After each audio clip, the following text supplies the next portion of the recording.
Rabbana hab lana min azwajina wa dhurriyyatina qurrata a'yun waj'alna lil muttaqina imama. Allahumma rabbana atina fid dunya hasanah wa fil akhirati hasanah wa qina adzaban nar. Yang saya muliakan Tuan Haji Zakaria, pengurusi Surau Al-Huda. Seterusnya tuan-tuan haji, puan-puan hajah, muslimin dan muslimat, para guru, tuan-tuan, puan-puan yang dirahmati Allah Subhanahu wa taala sekalian. Alhamdulillah, alhamdulillah, pertama-tamanya dan selama-lamanya marilah kita bersyukur kepada Allah Subhanahu wa taala kerana pada pagi ini 22 Januari Allah taala beri satu lagi tambahan hari kepada kita. Pukul 5 tadi, pukul 4 tadi kita boleh celik mata, alhamdulillah, boleh mai sama-sama bersolat jamaah. Kita selesaikan tanggungjawab kita yang paling awal sekali pada hari ini, iaitulah kita tunaikan solat subuh berjamaah, alhamdulillah. Seperti yang Tuan Haji sebut tadi, alhamdulillah semalam tolak daripada Kuala Lumpur sekitar 9.30 dah. Jadi alhamdulillah sampai di sini ni dalam 1.30 macam itulah, 1.45 gitulah, alhamdulillah. Jadi saya ni Tuan Haji cari kerjanya di Kuala Lumpur betul lah, tapi kebetulan dulu ayahnya kerja sebagai custom, jadi lama duduk di Pulau Pinang, di kampung custom Bagan Jeremai tu. Jadi memang lama di situ, sejak tadika Tuan Haji sampai tingkatan 5. Saya sekolah di Al-Masyhur Pulau Pinang. Lepas tu baru ayah pindah tempat lain lah. Jadi ayah pencen dah 6 tahun dah pencen. Jadi duduk dah bila anak-anak ni semua duduk di sebelah sana di Kuala Lumpur. Jadi ayah kata kalau balik kami ni asal Kelantan. Kalau ayah balik Kelantan kata tak ada orang dah dah. Jadi dia pun beli rumah juga di sana, jadi duduk dekat-dekat dengan kami lah, alhamdulillah. Jadi tuan-tuan, puan-puan muslimin muslimat yang dirahmati Allah Subhanahu wa taala sekalian. Dalam satu ketika Rasulullah sallallahu alaihi wasallam berada dalam keadaan gelisah. Gelisah ni sebab apa?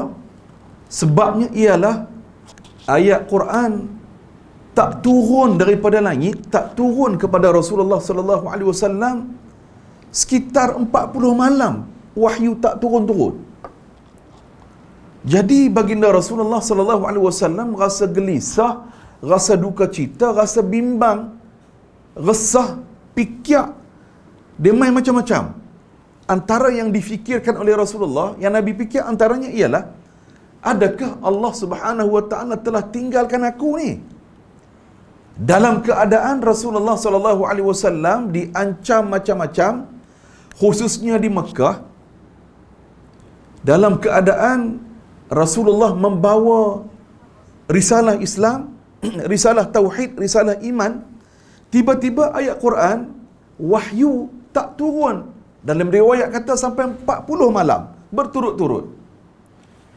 Selalunya wahyu kalau tak turun pun, kalau paling lama pun 3 hari ataupun selang seminggu lah gitu saja. Tapi dalam tempoh itu 40 malam berturut-turut tak turun wahyu kepada baginda Rasulullah sallallahu alaihi wasallam. Hadirin rahmati Allah, bila jadi lagu tu, Ummu Jamil. Ummu Jamil ni isteri kepada Abu Lahab. Dia kata apa? Dia kata kepada Nabi sallallahu alaihi wasallam dengan kata-kata yang kasar sehingga menghiris, sehingga Nabi terasalah. Dia kata apa? Hei Muhammad, syaitan kamu telah tinggalkan kamu. Syaitan hang ni tinggalkan hang dah. Dia kata syaitan kepada ayat Al-Quran. Muslimin dan muslimat yang dirahmati Allah, cukup 40 malam, maka yang ditunggu-tunggu itu turunlah kepada baginda Rasulullah sallallahu alaihi wasallam. Apa yang turun? Turunlah surah Ad-Duha. surah Ad-Duha. Jadi sama-sama tuan-tuan haji, puan hajah, kita baca ramai-ramai surah Wad-Duha. Nah, dalam kiraan 3, 1, 2, 3. Bismillahirrahmanirrahim. Wad-Duha wal-laili idza saja. Ma wadda'aka rabbuka wa ma qala. وَلَلْآخِرَةُ خَيْرٌ لَكَ مِنَ الْأُولَى وَلَسَوْفَ يُعْطِيكَ رَبُّكَ فَتَرْضَى أَلَمْ يَجِدْكَ يَتِيمًا فَآوَى وَوَجَدَكَ ضَالًّا فَهَدَى وَوَجَدَكَ عَائِلًا فَأَغْنَى فَأَمَّا الْيَتِيمَ فَلَا تَقْهَرْ وَأَمَّا السَّائِلَ فَلَا تَنْهَرْ وَأَمَّا بِنِعْمَةِ رَبِّكَ فَحَدِّثْ. Turun ayat ni. Macam kita lah tuan-tuan haji kan, waktu kita dalam servis, dalam perkhidmatan dulu kan, orang duk dengar gosip-gosip kita naik pangkat ni lama dah kita dengar. Hai kan, kita dengar ni 2 minggu lama dah kita dengar kan. Orang kata hang naik dah ni, aku dengar bos kata nama hang naik. Tapi kita faham lah, dalam resmi kita kerja ni, selagi mana dia tak mai hitam putih ni, dia tak mai surat kuning ke surat putih ke, maknanya selagi tu tak sah lagi. Dia tetap jadi gosip, tetap jadi cakap-cakap orang. Bila mai surat sekeping tu, kenaikan pangkat apa-apa semua kan, barulah sah, barulah kita boleh senyum, baru boleh cerita dekat kawan-kawan ataupun isteri ataupun anak-anak lah kan. Maknanya mai surat tu baru betul. Dalam yang kita cerita pagi ni tentulah tak sama kan. Sementara ataupun kita tunggu surat tu pun kita rasa ya Allah lamanya nak mai surat ni. Bila mai boleh surat tu, ya Allah, buka-buka tu betul apa yang kita dengar, keluar hitam putih tu, kita seronok tak kira dah. Tapi nak cerita dalam surah Ad-Duha ini tuan-tuan haji puan hajah, rindunya Rasulullah sallallahu alaihi wasallam kepada ayat Al-Quran begitu rupa, begitu demikian rupanya. Setelah berpisah hanya 40 malam sahaja dengan ayat Al-Quran, menyebabkan Rasulullah jadi gelisah, jadi bimbang, fikir yang macam-macam. Baru 40 malam berpisah dengan ayat Al-Quranul Karim. Muhasabah nombor 1 untuk kita semua tuan-tuan. Kita ni bila paling akhir, hari terakhir kita khatam Al-Quran ataupun kita baca Quran, bila paling hari terakhir? Mungkin kalau tanya saya, khatam kali terakhir Ramadan terlepas lah kan. Kita nak mai pula Ramadan ni tuan haji tak? Ni dah bulan bulan Januari habis, Rejab ni dia masuk Februari ni dah kan. Awal Februari dah masuk Rejab, maknanya Rejab, Syakban, Ramadan lah. Maknanya alhamdulillah, dengan keberkatan Ramadan, paling kurang, paling tidak kita dapat khatam sekali. Maknanya tempoh setahun. Hak lebih parah, lebih malang lagi yang kita bimbangnya ialah Quran tak pernah buka, tak pernah baca. Berbeza sungguh dengan seorang sahabat Nabi yang bernama Abdullah bin Amru bin As. Abdullah bin Amru bin As ni tuan-tuan haji puan hajah, punya hebat anak muda ni. Dia baca Quran sehari ni, kalau hari ni 22 Januari pukul 7.05 pagi ni, malam sat lagi dia khatam 30 juzuk.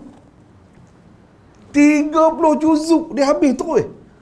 Jadi bila Nabi dengar lagu tu, Nabi tahulah ya, Nabi memahami kepayahan umat. Nabi tahu bila kalau sehari khatam 30 juzuk ni penat kan. Kita nak habis sejuzuk sehari pun Allahu Akbar kan, bila nak habis ni kan. Tak kata ke orang lain, saya lah pun sama je. Nabi dengar begitu, Nabi kata, Nabi tanya dia, betul ke hang khatam 30 juzuk sehari ni? Aku dengar kok jauh hang lagu ni betul ke? Abdullah kata, betul ya Rasulullah. Jadi Itu satu. Yang kedua, perangai dia, Abdullah ni perangai dia suka puasa setiap hari. Puasa panjang. Jadi Nabi kata, janganlah, makna seolah-olah Nabi kata, janganlah memberat-beratkan diri kamu. Kalau kamu rajin puasa pun ikutlah Nabi Daud. Wa kana a'badan nas. Nabi Daud itu sebaik-baik manusia, dia berpuasa selang sehari. Kan? Jadi Nabi kata, baca Quran bagus dah. Nabi cadang, jangan baca setiap hari khatam 30 juzuk. Kamu baca 30 hari kamu khatam satu Quran. 30 hari baru khatam. Maknanya sehari satu juzuk. Tuan-tuan haji, puan-puan hajah, agak-agak apa respon Abdullah bin Amr bin As ni? Dia kata, aku mampu baca lebih lagi daripada itu ya Rasulullah. Maknanya Abdullah dia rasa nak tunggu 30 hari ni baru nak khatam, lambat bagi dia. Tengok, ini yang kita nak belajar bagaimana Abdullah bin Amr bin As, para sahabat khususnya yang dididik oleh Rasulullah, begitu cinta mereka kepada Al-Quranul Karim. Baik, hadirin rahmati Allah, bila Ummu Jamil dia kata, Allah telah meninggalkan kamu, hey Muhammad, turun ayat ini, Allah Ta'ala mengubat kesedihan Rasulullah dengan Allah menyebut satu kalimah, iaitulah Allah bersumpah dengan waktu duha. Wadduha, demi waktu duha. Wallaili idza saja, dan demi waktu malam yang apabila ia sunyi. Tuan-tuan tengok, para ulama tafsir ada yang bila mai ayat ni, mereka kata antara cara untuk kita mengubat sedih, gelisah, bimbang, nak ubat hati kita ni, antaranya ialah berpandukan surah Ad-Duha ini. Allah Ta'ala suruh kita tengok alam, tengok kejadian alam. Kan, kalau dalam ayat ini Allah bersumpah dengan waktu duha dan bersumpah dengan waktu malam. Jadi ada sebahagian ulama tafsir yang kata untuk mengubati diri kita ni, tengok alam. Kerana tu tuan-tuan kan, selalunya hujung tahun lah kan, ataupun kalau orang stres, kerja banyak sangat ni kan, pening kepala, report, meeting, audit macam-macam ni. Bila selesai audit tu, mungkin dia minta cuti dengan bos 2-3 hari, nak pi di Langkawi ke, nak pi ke mana-mana, nak tengok apa lagi, nak tengok pantai, nak tengok apa-apalah kan, nak tengok alam. Jadi betul lah, ia sebahagian cara untuk terapi ataupun merawat kita sebut sebagai dalaman kita. Baik, tuan-tuan dan rahmati Allah Subhanahu wa taala sekalian, ayat yang seterusnya, ayat nombor 3, ma wadda'aka rabbuka wa ma qala, bahawa Tuhan kamu wahai Muhammad sekali-kali tidak meninggalkan kamu wahai Muhammad,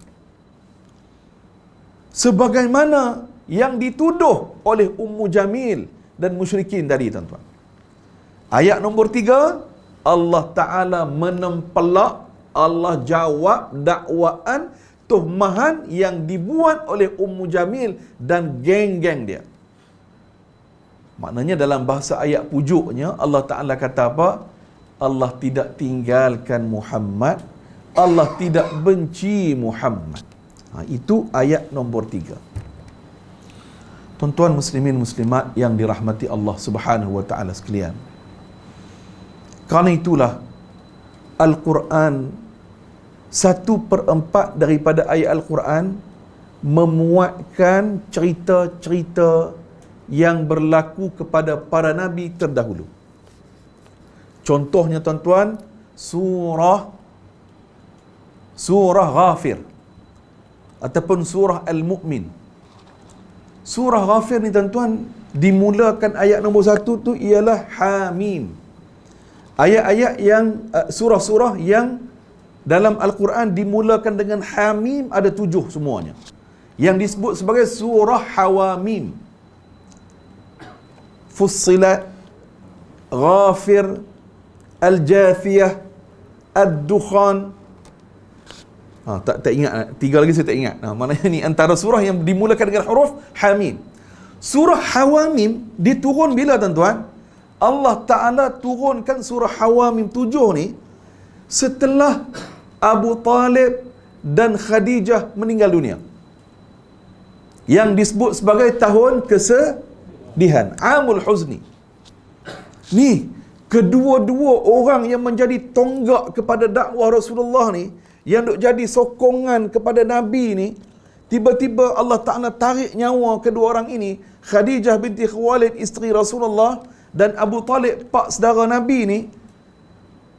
Lepas tu Nabi diugut, diancam, diboikot, macam-macam ditekan baginda Rasulullah sallallahu alaihi wasallam. Jadi untuk mengubati ataupun nak bagi Nabi ni keras semangat, kuat semangat, bagaimana? Ni surah-surah inilah diturunkan oleh Allah supaya Nabi faham ujian yang Nabi terima ini samalah seperti ujian yang diterima oleh para Nabi terdahulu, antara khususnya ialah Nabi Musa alaihi salatu wassalam. Tonton dalam Al-Quran, kisah Nabi Musa ini ialah antara kisah yang paling banyak diceritakan oleh Allah Subhanahu wa taala dalam Al-Quranul Karim. Sebab apa? Nak bagi semangat kepada Rasulullah sallallahu alaihi wasallam. Nabi Musa dia berdepan dengan siapa tuan-tuan? Fir'aun. Satu, seorang sang penguasa yang gila-gila lah kita kata, bukan setakat tekan bunuh anak lelaki, bukan setakat tu, tetapi dia mengaku dia Tuhan. Satu. Yang kedua, berdepan juga dengan Haman. Haman ni siapa? Ni geng-geng keliling-keliling ni. Geng-geng keliling-keliling ni. Dalam Quran disebut sebagai Al-Mala'. Depa ni ialah orang yang suka duk bodek, duk angkat, orang Kelantan kata duk pong, kan? Duk bodek, semua ni, geng keliling-keliling ni. Ni Haman. Dan yang ketiga iaitulah siapa? Qarun. Qarun ni tuan-tuan, ya Allah, punyalah kaya Allah Ta'ala bagi kat dia tuan-tuan. Kanzun, perbendaharaan harta yang dia ada tu tuan-tuan. Qarun ni, Imam Qatadah sebagai contoh dalam tafsir, dia kata, ni hak angkat kunci dia aja tuan-tuan. Angkat kunci dia 15 ke 20 orang. Angkat satu kunci, selak pintu dia yang nak buka peti besi ataupun peti perbendaharaan kekayaan Qarun. Allahumma salli ala Sayyidina Muhammad. Kaya sungguhlah. Tuan-tuan yang dirahmati Allah Subhanahu wa taala sekalian, selepas 3 ayat ni Allah Ta'ala kata Allah tak benci, Allah tidak berpaling daripada Nabi Muhammad. Yang seterusnya tuan-tuan, ayat 4, 5 dan ayat yang ayat 4 dan 5, Allah Ta'ala kata untuk kita mengubat kesedihan ini, caranya macam mana? Ayat nombor 4, walal akhiratu khairul laka minal ula. Akhirat itu ialah kesudahan bagi kamu yang lebih baik kepada kamu. Maknanya Allah Ta'ala suruh kita semua ini tengok akhirat.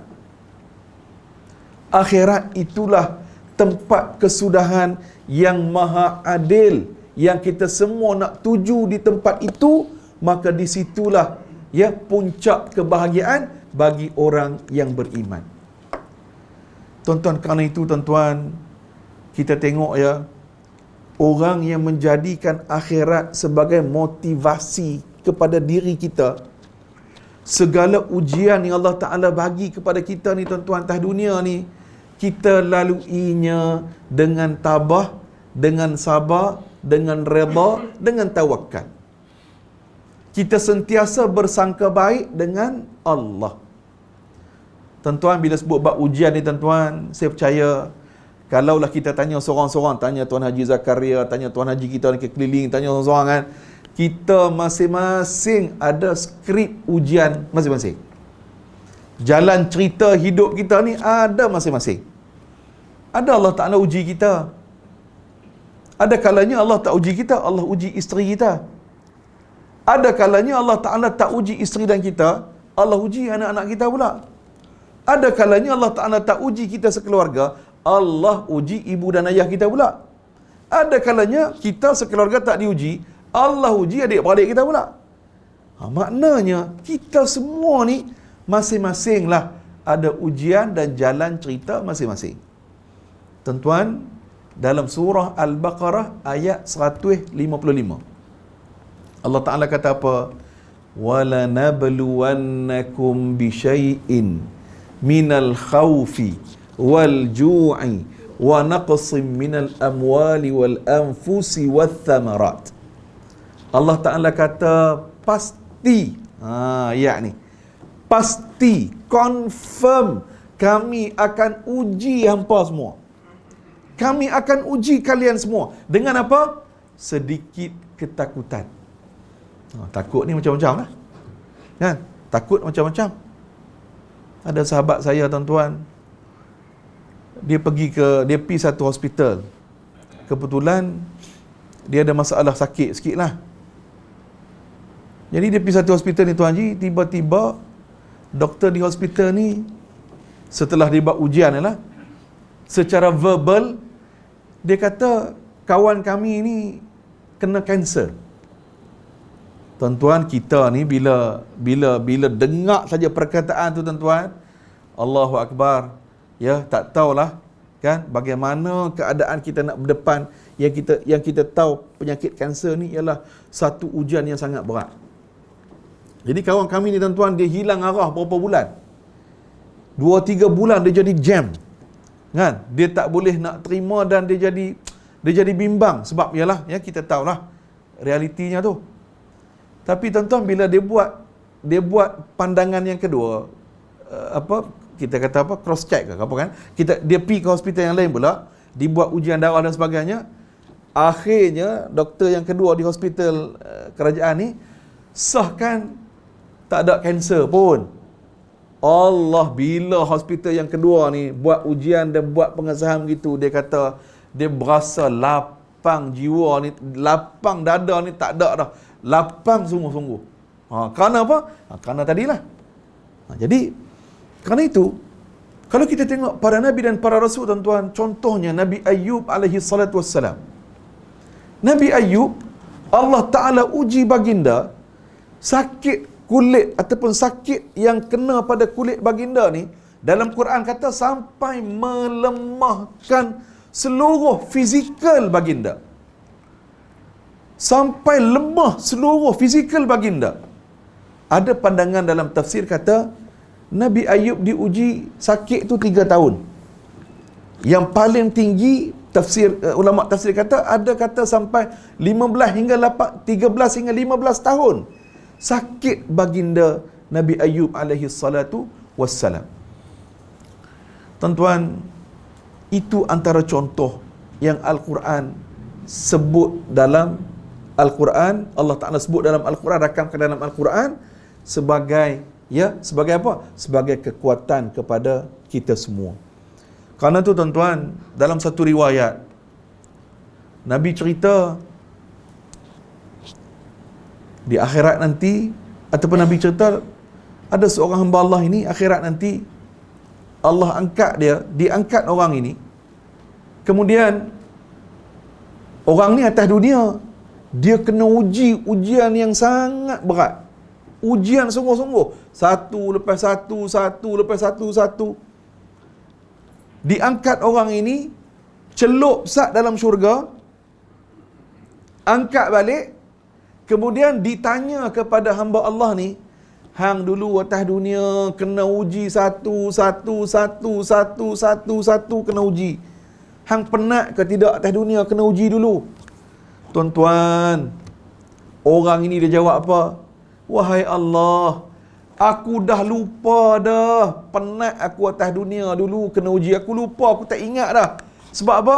Masuk sat dalam syurga tadi ni, ya Allah, seronoknya, gembiranya, bahagianya dapat masuk syurga walaupun sekejap, sehingga aku lupa dah ujian aku yang aku kena atas dunia dulu. Dalam riwayat kata juga, diambil pula orang yang atas dunia dulu, dia joli, tak ingat hukum hakam, tak ingat semayang bang, tak ingat dah.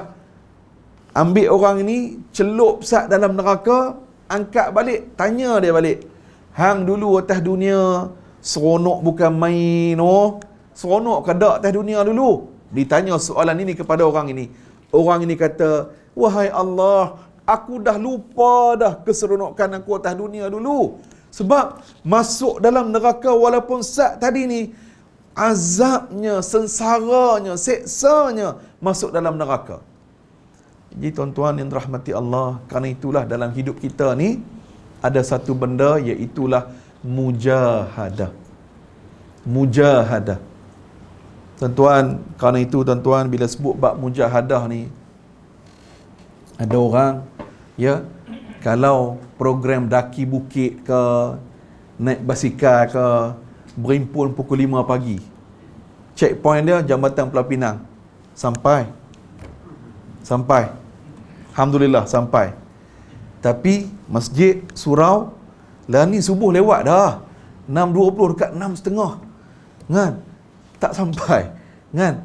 Ini muhasabah lah, maknanya untuk kita lah. Kita harap kita ni semua ni sampai kita tutup mata, sampailah hari akhir kita atas dunia ni, kita nak jadi lagu ni.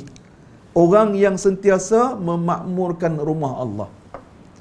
Tuan-tuan, kerana itulah ayat ni nombor 4 memberikan motivasi kepada kita. Akhirat merupakan tempat yang kita semua nak tuju. Hak inilah bagi semangat kepada kita untuk kita mujahadah, lawan nafsu kita, lawan benda-benda yang, lawan syaitan, lawan nafsu, supaya kita ni sentiasa berada di atas jalan takwa. Baik, nombor 5, wala sawfa yu'tika rabbuka fatarda. Dan sesungguhnya Tuhanmu akan memberikan kejayaan dan kebahagiaan di dunia dan di hari akhirat sehingga engkau redha dan berpuas hati. Allah Ta'ala sebut ayat ni tuan-tuan, Allah Ta'ala akan bagi ganjaran selayaknya, Allah Ta'ala akan bagi kepada kita reward, kejayaan di hari akhirat nanti. Sebab apa? Atas dunia ni kita ikut hukum hakam Allah. Tuan-tuan, ada satu cerita pakcik Nabi yang bernama Al-Abbas. Pakcik Nabi ni tuan-tuan, sehari dia mai jumpa Rasulullah. Dia mai tanya soalan pada Nabi. Dia kata, ya Rasulullah, tolong ajak kepada aku satu doa yang aku boleh beramal dalam hidup aku, ya Rasulullah. Jumpa Nabi, dia tanya, nak minta doa, nak minta Nabi ajak doa. Nabi pun ajak doa tuan-tuan. Nabi kata kepada Al-Abbas, pakcik Nabi ni, Nabi kata, salillah al-afiyah fid dunya wal akhirah. Mintalah keafiatan dunia dan akhirat. Jadi tuan-tuan, bila dengar lagu tu, mungkin barangkali pakcik Nabi ni berasa, awak pendek sangat yang Nabi ajak ni. Dia duk harap Nabi ajak lah doa panjang-panjang sikit. Tiba-tiba pendek je Nabi sebut, salillah al-afiyah fid dunya wal akhirah. Jadi Al-Abbas pakcik Nabi ni pun dah, bila Nabi jawab, dia pun beredak lah, berlalu lah daripada tempat tu. Selang beberapa hari, dia mai pula. Al-Abbas ni, pakcik Nabi ni mai pula. Dia tanya pula soalan yang sama kepada Rasulullah. Tolong ajak kepada aku, ya Rasulullah, satu benda yang aku boleh amal dalam hidup aku, ya Rasulullah. Doa pada aku, tolong, ya Rasulullah. Nabi bila tahu Al-Abbas, pakcik Nabi ni tanya soalan macam tu 2 kali dah, tanya soalan yang sama, Nabi pun kata, Nabi jawab, wahai Abbas, ya am Rasulullah, wahai Abbas, pakcik Nabi. Nabi ulang balik, salillah al-afiyah fid dunya wal akhirah. Mintalah afiah dunia dan akhirat. Kerana itu tuan-tuan, antara doa yang paling kerap, paling banyak Nabi baca ketika Nabi hidup, 2 doa. Pertama, Rabbana atina fid dunya hasanah wa fil akhirati hasanah wa qina adzabannar. 1. Yang kedua, ya muqallibal qulub thabbit qalbi ala dinik. Ni 2 doa ni yang paling kerap, paling banyak Nabi sallallahu alaihi wasallam baca. Rabbana atina fid dunya hasanah wa fil akhirati hasanah wa qina adzabannar. Doa ni Penting sebenarnya. Kerana apa? Kita nak minta kita ni selamat dunia dan akhirat. Tapi tuan-tuan, kalau kita hari ni doa Rabbana Atina ni kita rasa macam biasa, macam tak ada apa kan. Kalau doa dalam ramai-ramai ni, dalam majlis ke dalam apa kan, hak tu kita tunggu ni Rabbana Atina tu sebab tanda Tuan Haji doa nak habis dah. Kan? Tu imam ni kan, dia kata ustaz ni panjang doa mai Rabbana Atina, nak habis dah. Standby kan gitu. Tapi maknanya besar kan. Jadi kita yang faham doa ini, jadi jangan lupa, jangan tinggal doa ni, pesan pada anak cucu kita, baca dengan sentiasa. Baik tuan-tuan dan rahmati Allah Subhanahu wa taala sekalian. Kemudian ayat nombor 6 sehingga ayat nombor 8. Allah Taala ajak kepada Rasulullah untuk kita bersyukur dalam hidup kita ni. Allah suruh baginda Rasulullah tengok kok belakang. Tengok sebelum ini apa yang Allah Ta'ala telah buat kepada Rasulullah. Alam yajidka yatiman fa'awa. Bukankah engkau, hai Muhammad, dulu yatim piatu? Siapakah yang menyelamatkan, yang memberikan perlindungan kepada kamu? Kan Nabi dah bimbang, Allah Ta'ala tinggal aku dah kau ni. Tak turun 40 malam dah wahyu Quran tak turun ni, ayat Quran tak turun ni, Allah Ta'ala tinggal aku kau ni. Allah marah benci aku ke? Allah nak jawab keresahan Nabi ni. Allah kata apa? Alam yajidka yatiman fa'awa. Tengok dulu waktu kamu yatim piatu, siapa jaga, siapa beri perlindungan kepada kamu? Wa wajadaka dhallan fahada. Dan didapatinya engkau mencari-cari jalan yang benar. Siapakah yang bagi perlindungan wahyu kepada kamu? Tuan-tuan, tanda Allah Ta'ala sayang kat kita semua ni tuan-tuan, iaitulah Allah Ta'ala bagi Quran kepada kita. Surah Ar-Rahman, Ar-Rahman, Allamal Quran. Maha kasih, maha pemurahnya Allah, sayangnya Allah pada kita ni apa tandanya? Allah memberikan kefahaman, Allah ajak kepada kita Al-Quranul Karim. Itu tanda kasihnya Allah Subhanahu wa taala. Kenapa? Orang yang faham Quran, orang yang beramal dengan Al-Quran, mereka berada pada petunjuk hidayah Allah Subhanahu wa taala. Tuan-tuan, sehari dua ni macam-macam duk berlaku di sekeliling kita ni. Ni zaman handphone ni dia jadi kelaku bukan-bukan tuan-tuan. Tuan-tuan ada akaun TikTok tak Tuan Haji? Tuan Haji Zakaria ada TikTok tak? Ada no. TikTok ni tuan-tuan, ya Allah, ni terbaru ni dia duk buat lagu ni. Dia duk buat kelaku pengantin-pengantin baru ni, dia panggil unboxing isteri. Bukan boxing tu ni Tuan Haji. Ni apa? Unboxing ni, kalau sebelum ni, kalau kita dulu kahwin, pagi kahwin, malam tu kan, kita berhimpun keluarga kan, sambil-sambil makan tu kita pakat-pakat buka hadiah. Tuan Haji kan?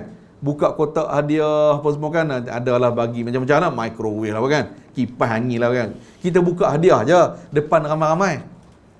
Ni kelaku anak-anak hari ni dia duduk dalam bilik berdua, isteri pegang telefon, ambil video, suami ni duk buka ni jarum peniti orang apa dia pakai tu je, apa je pengantin tu je, apa je, lupa kena kahwin sekali lagi je, baru ingat. Dia buka kan, dia buka seolah-olah macam nak buka tudung macam tu lah. Lepas tu dia duk letak dalam TikTok ni, yang satu dunia dia boleh tengok. Unboxing isteri. La ilaha illallah Muhammadur Rasulullah. Hak ni Tuan Haji yang duk berlaku hari ni. Dalam TikTok tu macam-macam lagi lah Tuan Haji. Tak suruh tengok lah, hilang surah juzuk amma, hilang, lupa kan. Kalau tengok dalam kelaku dalam tu duk joget macam-macam lah kan. Hak benda bagus-bagus ada, tapi hak tak bagus pun ada juga. Jadi maknanya nak kata tuan-tuan, ni telefon bimbit tuan-tuan ni, handphone ni, hak ni lah bom jangka yang duk ada dalam rumah kita. yang duk serang, yang akan meletup bila-bila masa dalam rumah kita. Kalau anak cucu kita tak keluar bilik 3-4 hari, kita kata, ya Allah, bagusnya anak cucu aku ni warak sungguh, ya Allah, alhamdulillah. Belum tentu lagi tuan-tuan, belum tentu lagi. Cek dalam bilik, mungkin dia duduk, jasadnya duduk di Taman Markisah, tapi hakikatnya tu dia sedang melancong di Las Vegas. Kan? Sebab apa? Ni tekannya tuan-tuan, keluar segala macam. Semua keluar. Jadi penting sekarang ini anak-anak cucu kita kena ada polis dalaman, iaitulah takwa. Tuan-tuan dan rahmati Allah, ayat nombor 8, wa wajadaka ailan fa'aghna. Dahulu engkau miskin, lalu siapakah yang memberikan kekayaan kepada engkau, hai Muhammad? Jadi ayat nombor 6 sehingga ayat nombor 8 ni kita boleh ambil tadabbur masuk dalam hidup kita tuan-tuan. Renung kita dulu lagu mana, la ni macam mana. Barulah mai perasaan syukur kita kepada Allah Subhanahu wa ta'ala. Barulah datang perasaan syukur kita kepada Allah Subhanahu wa ta'ala. Bila kita banding, kita dulu lagu mana, la ni macam mana. Tuan-tuan, kita selalunya duk nampak benda yang kita tak dapat lagi. Kita terlupa sebenarnya banyak dah yang Allah Ta'ala bagi kat kita tuan-tuan. Antaranya apa? Senang hati. Tuan-tuan, tenang hati ni satu benda, ya Allah, tak boleh nak cerita lah, syok sungguh. Tenang hati. Orang yang tak tenang hati, kan, hati duk fikir problem macam-macam, malam tidur tak lena. Walaupun dia mampu check in hotel mahal-mahal, ribuan ringgit satu malam, dia boleh check in, tapi malam tu tak lena tidur. Kita ni tuan-tuan, hati kita ni tenang, alhamdulillah, kan. Sambil duduk pun boleh lena, alhamdulillah. Bukan tempat kita, tak ada kaitan, kan. Nak ceritanya hati kita tenang, alhamdulillah, kan. Mai hati tak tenang ni tuan-tuan, Allahu akbar, penimpa lau. Kan, contoh mai time musim audit, kan. Ataupun, kan, siapa ada pengalaman apa siasatan SPRM ke PDRM, tidur tak lena tuan-tuan. Benda sekupang dua kupang je, tapi cara dia tanya kita, interrogate kita ni, aduh pening tuan-tuan, kan. Jadi alhamdulillah kita ni tak ada masalah. Syukur alhamdulillah. Jadi tenang kita ni lah yang kita nak sama-sama bawa dari kita ni makin dekat dengan Allah Subhanahu wa ta'ala. Tuan-tuan, saya kebetulan 2 bulan program di TV Hijrah tu, kalau tuan-tuan dan tengoklah, Hijrahkan Laguku tu, 2 bulan kami duduk dengan Datuk Nash, Iwan. Tuan-tuan kenal tak Iwan Syahman? Dulu dia menyanyi lagu Memori Daun Pisang tu, dia Tuan Haji memang saya tahu dah, memang hafal dah. Tapi tak apa Haji, tak salah, betul saya dengar lagu dulu, sama je, kan. Memori Daun Pisang Haji, dia tukar lagu tu malam final tu, Memori di Jalan Allah. Kan? Jadi baik, lagu tu nyanyi lagu lama, tapi lirik tu tukar lirik baru, lirik dakwah. Rahmat Mega, kumpulan Mega, kan. Kan? Nak ceritanya, sikit saya nak cerita. Masya Allah, Datuk Nash ni rupanya umur, saya tanya, dia kata umur dia dah 62 tahun. Dia dulu zaman kumpulan left handed Tuan Ji, kan, zaman tiada lagi kidungmu apa lagi, kan, zaman-zaman tu, kan. Nak cerita ni tuan-tuan, saya seronok duduk dengan mereka ni, dua bulan duduk dengan mereka ni. Hak perubahan yang saya tengok, yang hak melekat sungguh mereka ni ialah semayang Jumaat. Masya Allah, live pukul 9 ni. Bila live di TV pukul 9 tuan-tuan, maknanya dia bukan pukul 9 tu baru nak pergi duduk dah. Dia kena awal lagi, kan, kena ready on camera tu awal lagi. Tapi depa ni depa semayang isyak dulu. Dia beritahu kat tim penerbitan, minta maaf kami nak semayang dulu. Jadi depa pakai siap-siap apa semua, ambil wuduk, pakai elok apa semua, semayang, lepas tu baru buat sembahyang. Maknanya semayang ni, Masya Allah, dia jaga sungguh ni. Kadang-kadang kita ustaz ni kena peringat kat mereka lah, kena diperingatkan oleh mereka. Jadi saya fikir, siapa ustaz ni, aku ke mereka, kan? Maknanya bagus mereka ni. Allahu Akbar. Jadi nak ceritanya, kita ni tuan-tuan, dalam hidup ni, banyak benda kita nak ubah, betul? Banyak benda. Tapi cuma, elok kita letak nombor satu, kita ubah semayang dulu. Ubah bagi lekat semayang, insya-Allah. Lepas tu, eloklah kehidupan kita ni jadi elok. Jadi elok, insya-Allah. Baik, tuan-tuan rahmati Allah. Ayat yang 4 ayat yang terakhir, ayat 9, 3 ayat terakhir, 9, 10, 11. Fa ammal yatima fala taqhar. Ayat 3 ayat terakhir ni ada 3 benda yang Allah Taala minta kita buat. Masya Allah, adik ni ada ni, dalam ramai-ramai ni ada adik ni. Adik nama apa adik? Luqman. Ammar, Masya Allah. Darjah sekolah darjah apa? Darjah 6. Masya Allah, ustaz nak buat menantu boleh? Tapi anak ustaz hak perempuan ni darjah 1 boleh tunggu tak 5 tahun? Masya Allah, bagusnya kan. Alhamdulillah, anak cucu kita ni, alhamdulillah. Baik, tuan-tuan, 3 benda. Nombor 1, Allah Ta'ala kata, apabila berdepan dengan anak yatim, jangan engkau berlaku kasar kepada orang ini. Berlaku kasar ni maknanya jangan duk herdik mereka, jangan bercakap kasar dengan mereka, jangan pukul mereka. Maknanya pukul yang apa? Pukul yang bukan mendidik lah. Kan? Pukul mendidik ni bukan pukul yang rembat tu. Kan? Maknanya jangan berlaku kasar kepada anak yatim. Ni yang kita kena bawa dalam hidup kita. Nombor 2, wa ammas sa'ila fala tanhar. Apabila orang minta bantuan kepada kamu, jangan engkau tengking dia. Bila orang minta tolong kita, tak kiralah apa-apa bantuan, kalau kita tak boleh tolong, tolak elok-elok. Cerita elok-elok, cakap elok-elok, jangan duk suara tinggi dengan dia, jangan duk herdik dia. Ini yang Al-Quran ajak kepada kita. Dan yang ketiga, wa amma bi ni'mati rabbika fahaddith.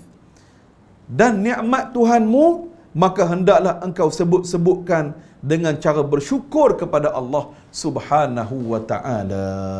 Ini 3 perkara menjadi penutup di dalam surah Ad-Duha yang Allah Ta'ala minta kita buat. Pertama, dengan anak yatim, jangan kita meninggikan suara, berlaku kasar kepada mereka. Nombor 2, bila orang minta tolong, jangan kita herdik mereka, tak dapat tolong, tolak elok-elok. Dan nombor 3, syukur mesti dizahirkan. Tuan-tuan, syukur ini dapat dizahirkan dengan 3 cara. Pertama, dengan hati kita, sentiasa tetap dengan iman. Nombor 2, dengan mulut kita, sentiasa kita sebut kalimah Alhamdulillah, syukur, zikir. Nombor 3, syukur dengan anggota badan kita makin rajin buat amalan-amalan ketaatan kepada Allah. Karena itu tuan-tuan yang dirahmati Allah, ada satu kisah yang disandarkan kepada Imam Ahmad bin Hanbal. Tuan-tuan, pada satu hari, satu ketika ni, Imam Ahmad bin Hanbal, dia travel, musafir. Bila habis kerja yang dia buat tadi ni, urusan yang dia buat ni, dia nak balik rumah lah. Jadi dalam perjalanan dia nak balik rumah ni, dia singgah di satu masjid, dia semayang, dan pada waktu tu, waktu malam dah.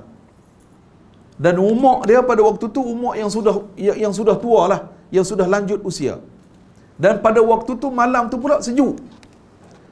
Jadi dia duduk tengok tengah malam ni, dia kata, tidur dululah kat masjid ni, esok lah baru bergerak balik di rumah. Sambil-sambil dia nak duduk di masjid tu tuan-tuan, tiba-tiba mai seorang lah. Kalau kita hari ni mungkin Tok Siak lah. Tok Siak kata, minta maaf tuan, tak boleh tidur masjid ni. Kalau tuan tidur masjid, nanti ramai menderu, ramai tidur tempat kami ni. Tok Siak tak bagi. Tak salah Tok Siak lah, dia pun ikut arahan juga. Kan? Kan? Jadi Imam Ahmad bin Hanbal, dia orang taat kepada perintah. Dia kata, okey, tak apa. Orang tak bagi tidur dalam, dia pun cubalah duduk di luar. Kan, kalau kita beranda kat luar tu lah. Kan, nak tumpang tidur. Tok Siak ni mungkin dia dah tutup dah lampu, aircon pun dah tutup dah, dia pun nak balik tengok. Ada lagi hamba Allah ni lah. Aku dah beritahu dah tadi tak boleh tidur ni, minta maaf lah. Kalau tidur sini ramai-ramai tidur ni, minta maaf lah, cari tempat lain lah. Gitulah bahasanya. Tok Siak ni tak tahu ni Imam Ahmad bin Hanbal ni, dia tak tahu. Yalah waktu tu mana ada YouTube, mana ada Facebook, tak ada. Ni tak kenal, mungkin tengok macam siapa je ni kan. Tiba-tiba ada seorang lelaki yang dia pun sembahyang situ, dia tengok macam pakcik ni tak ada tempat nak pergi mana ni. Tak ada tempat ni. Dia pun kata, jomlah balik rumah saya lah, balik tempat saya lah. Jadi dia pun bawa pakcik ni balik rumah dia. Sampai rumah dia, sampai tempat dia, dia kata, pakcik rehat dulu nak, tidurlah. Saya ni menega roti. Esok nak menega, malam ni kena buat ni. Jadi okey, pakcik dia mintalah Imam Ahmad rehat. Dia pun buat aja. Buat roti, uli roti. Sambil-sambil dia buat roti ni tuan-tuan, mulut hamba Allah ni, lelaki ni duk sebut astaghfirullah, istighfar, astaghfirullah, astaghfirullah, astaghfirullah, astaghfirullah, astaghfirullah, astaghfirullah. Imam Ahmad bila tengok lagu tu, dia kata ni lain macam ni. Dia pun tanya kepada lelaki ni, sejak bila kamu sebut kalimah istighfar ni wahai saudara? Lelaki ni kata, lama dah aku duk istighfar ni, lama dah. Bila aku kerja buat apa benda, hak ni lah aku sebut ni. Soalan kedua Imam Ahmad tanya, bila hang duk sebut istighfar ni, adakah benda yang hang dapat? Imam Ahmad cuba nak korek rahsia. Jadi lelaki ni kata, alhamdulillah, bila aku sebut kalimah istighfar ni, bila aku angkat tangan doa kepada Allah, apa yang aku minta tu dapat semua. Alhamdulillah, dapat aku minta tu dapat belaka. Allah bagi hajat aku tu, Allah kabulkan. Cuma tuan, ada satu benda lagi. Ada satu benda yang aku minta lama dah dengan Allah, tak makbul lagi. Hak ni satu benda tak makbul lagi. Imam Ahmad pun tanya kepada lelaki tersebut, gapo dia? Apa? Tuan-tuan, lelaki ni kata, aku teringin sangat nak jumpa dengan Imam Ahmad bin Hanbal.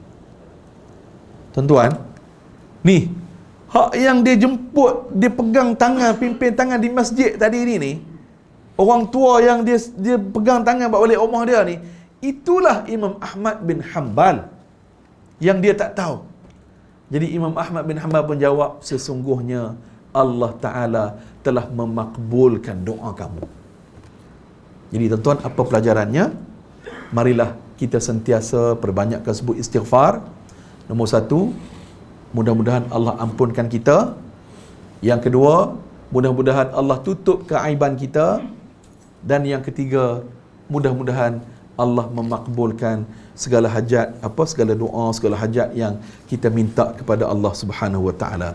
Tuan Haji Zakaria tadi dia kata kat saya, ceramah pagi ni sampai 1.5 hari je tak? Jangan bimbang Tuan Haji, penceramah ni dia kena faham. Kan? Dia kena faham. Kalau jemaah mula-mula tu konsentrate dengar kan. Tapi selepas lama tu tengok sayup dengar kan, jadi penceramah kena berhenti awal dah. Jadi saya seronok dapat bertemu dengan tuan-tuan haji, puan hajah pada pagi ni. Alhamdulillah. Jadi saya doakan tuan haji, puan hajah, sekeluarga semuanya diberikan rahmat oleh Allah Subhanahu Wa Taala, diberikan ketenangan, diberikan kesihatan untuk terus kita memakmurkan rumah Allah surau kita ni. Dan tahniahlah kepada tuan haji, jawatankuasa dan seluruh ahli jamaah, kerana tuan haji sebut tadi kita berikan khidmat servis tempat majlis akad nikah kan, kemudian ada tempat perkahwinan dan sebagainya. Alhamdulillah, inilah peranan surau kita ni yang hidup memberikan khidmat kepada masyarakat, khususnya jemaah kita di sini. Alhamdulillah. Jadi sekadar itulah sahaja pertemuan kita pada pagi ini. Yang baik datang dari Allah, yang kurang dan lemah tu datang kelemahan diri saya. Saya minta ampun dan maaf. Wabillahi taufiq wal hidayah. Wassalamualaikum warahmatullahi wabarakatuh.